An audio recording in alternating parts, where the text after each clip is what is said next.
Hi guys, welcome back to Dunnee'S diary. My name is Dunnee'S. Thank you guys for subscribing to my channel. Welcome new surveys. I say that I'm getting like a few subscribers. Thank you for subscribing. Yeah guys, there's been a video, a song that will be playing in my head, and I just feel like I should play it right now. Everyone be careful now, express you they go. Everyone be careful now, express you they go. Moto go jam me. It don't happen, I don't tell am. It don't happen, I don't tell am. Moto don't jam am, I don't tell am. It don't happen, I don't tell am. I don't tell her. Okay, now that I have the out of my system, let's get right into the video.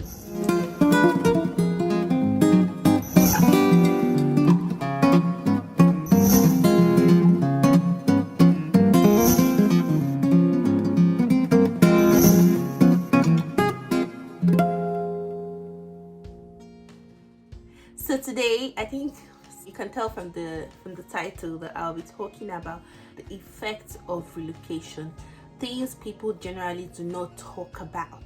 The first thing I'll be talking about is imposter syndrome. Yeah. So before I get down to explain how that affected me and all of that, I want to read the dictionary definition of what imposter syndrome is.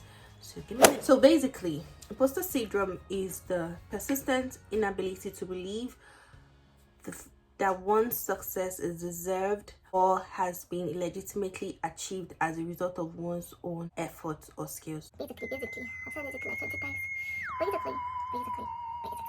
Basically. Layman definition of that big grammar is that when someone has the inability to believe that he or she deserves each of the work that, or the position that he or she is, or the work that, or the skills that he or she possesses. Basically, that's like the layman definition. So what am I talking about? Let's just say when there is a change in a regular pattern of someone's life, like you get a new job, you move to a new place, you have to prove yourself, you basically have to, acclimatize with the new culture, or you move to a new location or a new state. It may be within your country, maybe outside of your country. For me personally, right, when I started working here, for a while I had that imposter syndrome.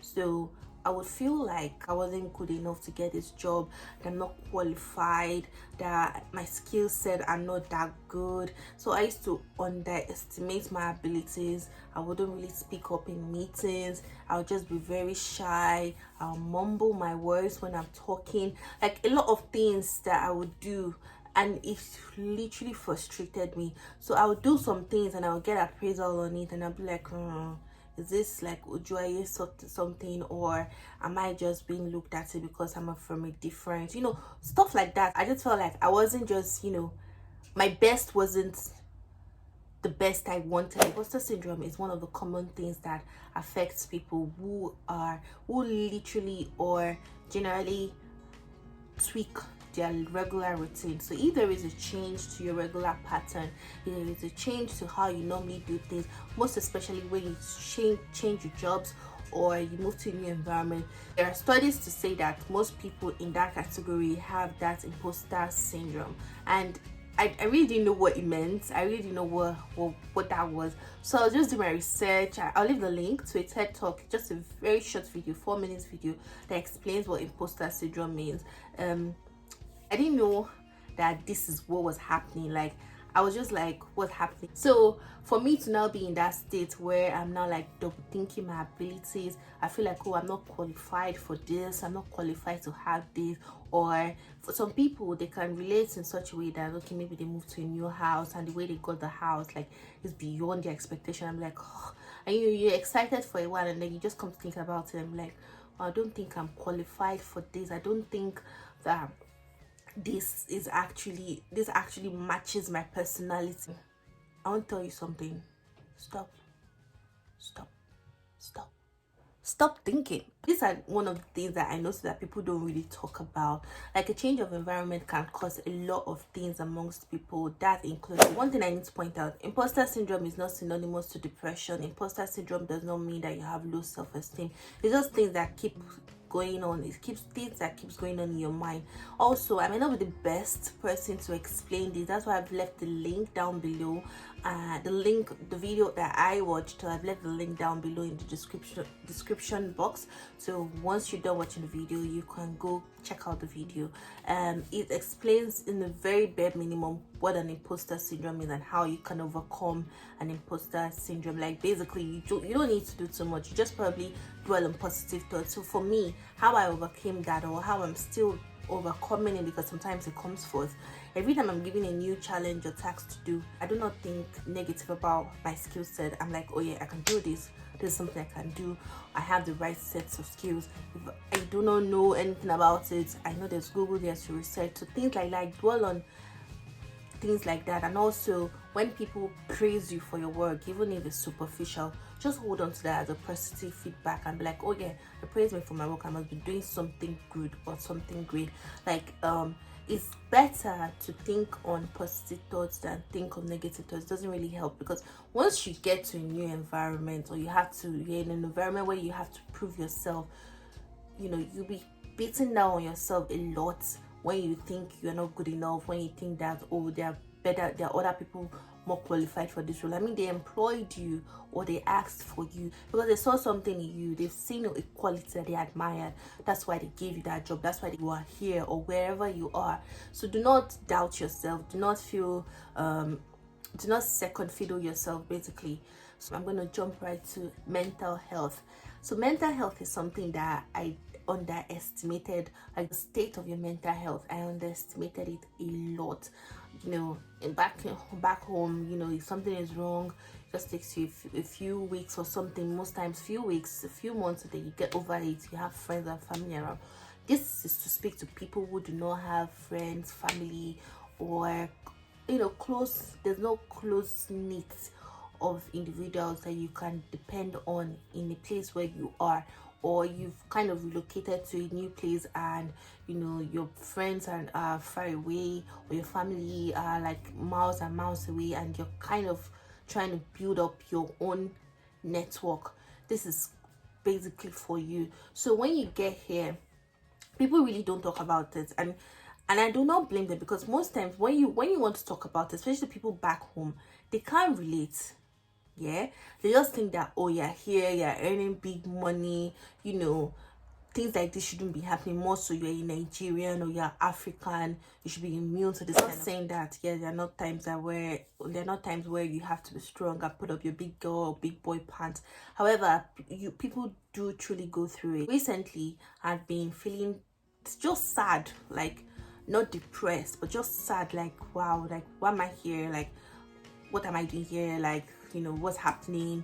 On Valentine's Day, I wasn't really celebrating or in the spirit of Valentine. I was just like, okay, one of those days, I mean, there was food in my office, so I just literally ate, and that was it. Just realized that, wait, Ayo, this is not you. What's happening? Why are you feeling like this? Yeah, there are moments where you feel sad and down and all of that, but this is kind of consistent. This is getting too consistent. Like, what's happening? So I remember that a friend of mine told me that she went through the same thing. Like, she was just feeling sad, there was no sun. Oh guys, I forgot to mention, the sun has a great impact on your mental state. Like, sun just touching your face or touching your body literally boosts your vitamin D, which they call the happy vitamin, the sunshine vitamin basically. So it increases your happy hormones, I guess, and then it reduces the depressive hormones, so you tend to be in a very good mood. I noticed that she told me about it when she went through it, but I couldn't relate because I wasn't in that state, right? So she was kind of feeling sad, she wasn't happy. So when I got to mine, like recently, like a few weeks ago, I was just like, wow, why am I feeling sad? I was always indoors. Now, mind you, I'm always an indoor person. My natural state is always, staying indoor and nothing else, just being indoors and enjoying my own company and all of that. But I just realized that I was enjoying my company way too much. I wasn't feeling motivated to go out. Before, I used to feel motivated to go watch a movie. I literally would go out and take myself out and watch a movie and all of that. But recently I was just like, I'm not feeling motivated to go out, I'm not feeling anything. So I remembered that, wow, my friend had actually gone through this. It just occurred to me that, wow, I realized why people here try to go on vacations during the winter period, like go on vacations to where there is actual sun, where sun can actually touch their face, because sun plays an important role on your well-being. There are more research to that, but I realized that vitamin D plays like a very important role. So for a substitute, like for places like this where you don't have the opportunity to travel, or where you may ask like, what can I do, how can I come over it, what did I do? So I had to get like vitamin D tablets, like chewable tablets, like vitamin C. Just chew it and that's it. So I take that once a day, you know, just to boost my system and make me not feel, just regularize my mood basically. I also intentionally call people or check in on people, because if you know me, you know that that's one of my greatest weakness, checking in on you. Like if you don't check in on me, I wouldn't check in on you. If you don't check in on me, I'll just be looking at myself on WhatsApp stories, just looking at myself on Instagram stories. I literally would not check in on you. So I went out of my comfort zone, and once in a while, like more often than normal, I would check in on people and say hi on all of that. And then when I have an opportunity to go out, I try to take advantage of that and go out and not stay indoors, because there's something about staying indoors for a very long time, just in your space, like we're in a prison. There's something about being confined to a space. Do you understand? So yesterday I went out, it was sunny and all of that. So when I have the opportunity, sometimes I like literally that I enjoy my company. I enjoy my company a lot, but I've told myself that I have to be better mentally, because it's really not easy if you're in a place where you do not have family, you don't have friends that you can lean on very easily. And to make friends here can be quite challenging for some people. However, some people might not have it that bad, like they make friends very easily. When I have the opportunity to hang out with friends, I try to hang out with friends or colleagues. When I have the opportunity to go out to go watch a movie, like last weekend I went to watch a movie, you know, all of that. So people who are here on their own and they still try to maintain a very good mental state, man, guys, it's very challenging. So hats off to you guys, hats off. So yes guys, basically that's all I wanted to say in this video. Let me know what your thoughts are around imposter syndrome and mental health, your mental well-being. And let me know if you've ever had, or if you've ever had like an imposter syndrome situation and how you dealt with it. Like, are there other things that I missed out that you feel like you guys could share? Leave your comment, guys. I see you guys watch my video but you don't leave comments. Why? That's not good though. You guys be leaving comments. Let's interact. It's an interactive medium. I'd love to respond to your comments, so please leave your comments. And yeah, if you've not subscribed to my channel, please do subscribe and watch my videos. If you haven't seen them, the previous videos, watch them please. Yes guys, I would see you in the next video. Bye.